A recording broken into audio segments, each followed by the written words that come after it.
Hey y'all, how's it going? It has been a while. I have not released a video in Outward in quite a long time, but I am here today to show you one of my favorite builds, my Knuckle Insta-Kill build. So, what is this build? This build is going to be utilizing the Golden Iron Knuckles, and to get these you need to first enchant Iron Knuckles with Unsuspected Strength. This will then be placed in a Legacy chest, will then be upgraded to Golden Iron Knuckles, which are basically on par with the SAR fists, as they just do 1 damage less and have a little bit less impact. However, they keep their attack speed, which is a huge thing, as you want to get hits in and be able to have enough time to roll away. So, this build is basically all focused around this single skill called Vital Crash. This is a endgame skill that you get from the Caldera region in New Sirocco. This skill, as reads, is a long distance running tackle that does more damage the more health percentage that you have, and the more impact, the more stamina percentage you have. So, what we've done is we have completed the Blue Chamber faction quest, so we can get access to Blood of the Giants.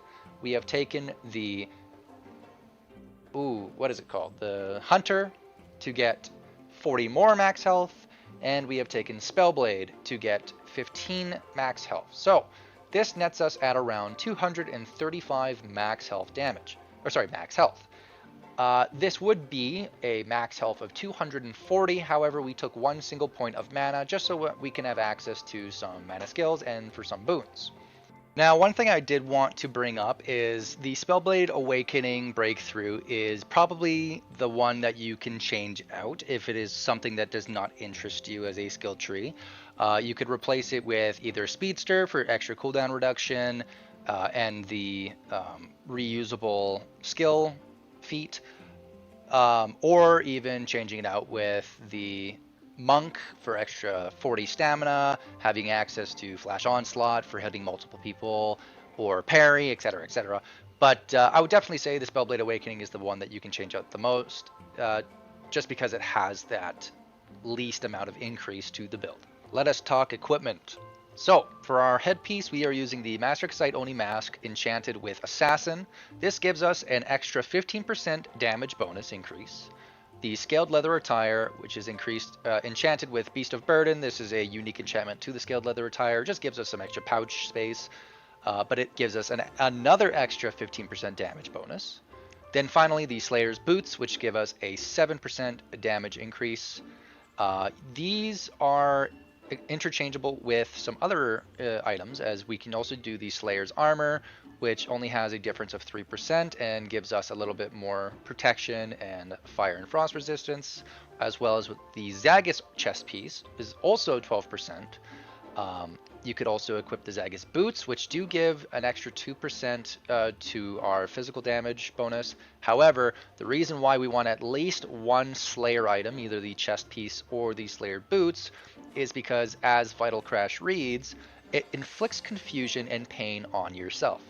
But if you have at least any percentage of status resistance, you will not inflict yourself with those debuffs. So for our quick slotted skills, we have Brace, as always, one of the best skills, if not the best skill in the game. Vital Crash, Prismatic Flurry, oh boy, I can't remember these ones. Predator Leap, Feral Strikes, Elemental Discharge, Probe, and Blood Infuse, or Infused Blood. Infused Blood you get from completing the New Sirocco quest line and getting to the point where you can get your faction quest reward. This works out perfectly, as the Blue Chamber quest gives us the most max health you can get in the game, and it gives us access to Infused Blood, which will make you theoretically invincible, as you'll be dealing so much damage output that you will heal after every strike, and the only thing you need to worry about is your stagger and getting knocked on your ass. Speaking of stagger, while you don't have access to Infused Blood, you can use either Infused Wind for some extra impact, or one of either Infused Frost or Infused Fire from the Spellblade. So this build will also be making use of the Brigand's Backpack, as it also gives us 15% extra damage bonus. The Caligray Bone Cage, which gives us an extra 10% physical damage, as well as a little bit of health regen per second, which is nice, just nice to have. Poutine, or any other physical damage up food. Discipline, and then finally bronze to add up to a total of 137% increased physical damage, which makes it so that our fists get to a max total of 136 damage from 58. That is a lot of damage. Reading Vital Crash, it states that it does more damage the more health percentage you have. And reading from the wiki states that the damage is multiplied by 0.03. So if we multiply 235 by 0.03, we get 7.05, meaning our damage is multiplied by 7 times. If our damage was 134, I believe, we get a max damage total of 944 physical damage. Now, depending on the enemies you fight, they will have physical damage resistance, so you'll need to multiply that within it. However, 944 damage on a single skill is crazy, and that's why it is my one-shot build.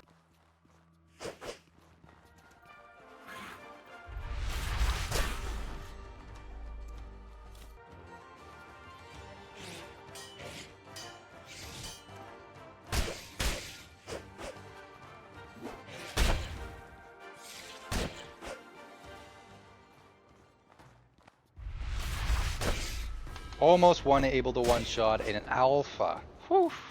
All right, and with our final training dummy to end the build, let's see.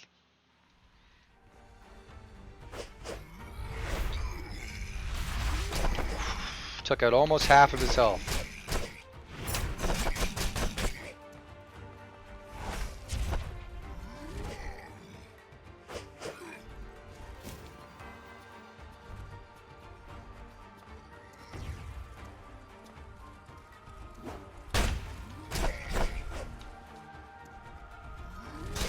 Woof! Look at that damage.